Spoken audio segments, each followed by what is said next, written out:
Hello বন্ধুরা, আপনাদের সকলকে লিলি ফুড ব্লগে স্বাগত। তো বন্ধুরা, আমি আজকে আবারও নতুন একটা ভিডিও নিয়ে এসে গেছি। তো আজকে আমি বানাতে চলেছি ছানা ছাড়া গুঁড়ো দুধ দিয়ে রসমালাই।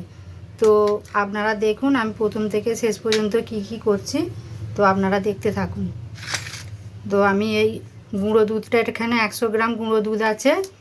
আমি এখানে সামান্য বেকিং পাউডার দিয়ে দিচ্ছি।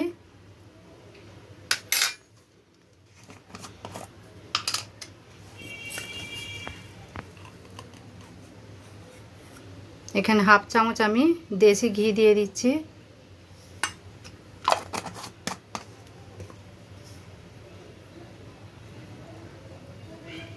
দিয়ে আমি দুধটাকে বা ঘিটাকে ভালো করে মিক্সড করে নেব আগে।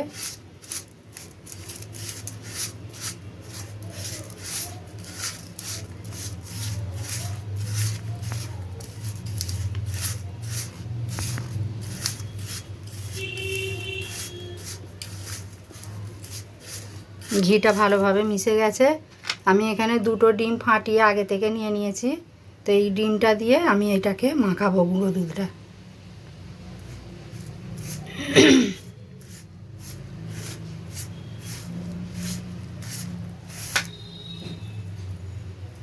অল্প অল্প করে দেবেন, একচোটে দিলে পাতলা হয়ে যেতে পারে।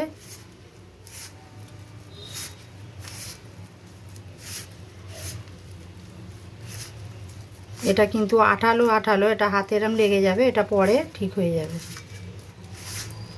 আর একটু সামান্য লাগবে।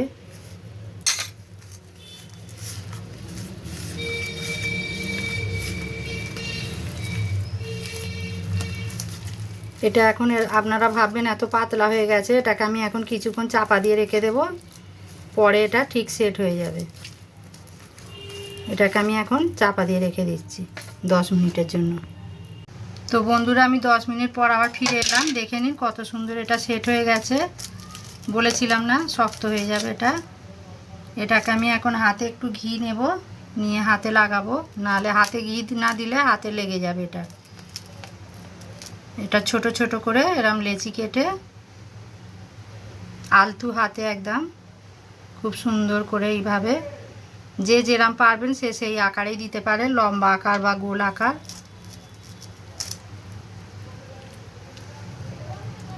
খুব সাবধানে করতে হবে, চাপলে হবে না। দেখে নিন আমি এইভাবে সব কটা বানিয়ে নেব মিষ্টি। তো বন্ধুরা দেখে নিন আমি সব মিষ্টিগুলো বানিয়ে নিয়েছি ল্যাংচার আকারে। এটাকে আমি এবারে দুধে ছাড়বো। তো আসুন দেখতে থাকুন। তো বন্ধুরা দেখে নিন আমি রসমালাই বানানোর জন্য দুধটা বসিয়ে দিয়েছি আগে থেকে। আর এখানে আমি ছোটো এলাচ 4টে ফাটিয়ে দিয়ে দিয়েছি গুঁড়ো করে। আর পরিমাণ মতো চিনি দিয়ে দিচ্ছি। মিষ্টিটা আপনারা যে যেরকম পছন্দ করবেন সেই পরিমাণে মিষ্টি দেবেন। আর একটু সুন্দর কালার আসার জন্য আমি একটু জাফরান দিচ্ছি। পারলে আপনারা এতে কেশরও দিতে পারেন, সুন্দর কালার আসবে একটা। দেখুন দুধের কালারটা চেঞ্জ হয়ে গেল। দুধটা এখন আমি ফুটতে দেব। তো বন্ধুরা দেখে নিন দুধ ফুটে উঠেছে। আমি এখন মিষ্টিগুলো এতে একটা একটা করে ছেড়ে দেব।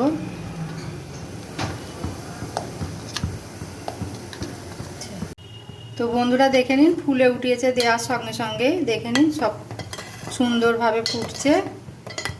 আর এটাকে আমি বেশ কিছুক্ষণের জন্য আমি ফোটাবো।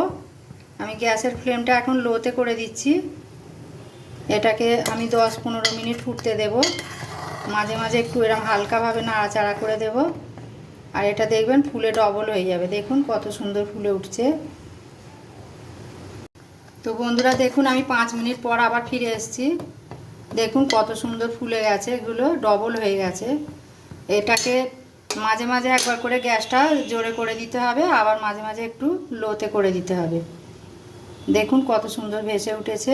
এটা বেশ একটু সময় নিয়েই করতে হবে। আবার মাঝে মাঝে এরকম ভালো করে ফুটতে দিতে হবে একবার করে। আমি ঢাকা দিয়ে করছি না এই কারণেই, ওটা মুদলে পড়ে যাবে, ওই জন্য আমি এইভাবেই করছি সময় নিয়ে। দেখুন কি সুন্দর ভেসে উঠেছে। তো বন্ধুরা 10 মিনিট হয়ে গেছে। আমি এখন একটা তুলে ভেঙে দেখাবো আপনাদেরকে কতটা কিরম হয়েছে। দেখুন কতটা নরম তুলতুলে আর কতটা সুন্দর স্পঞ্জলি হয়েছে, দেখে নিন। এটা হয়ে গেছে, 10 মিনিট হয়ে গেল। এখন আমি গ্যাসটা বন্ধ করে দেব।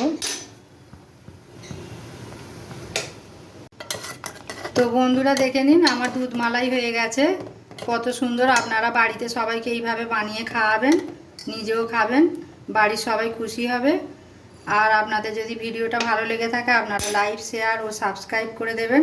তো আপনারা আমার পাশে থাকুন, তো আমাকে সাপোর্ট করুন, আমি যাতে আরও ভিডিও নিয়ে আপনাদের সামনে তুলে ধরতে পারি।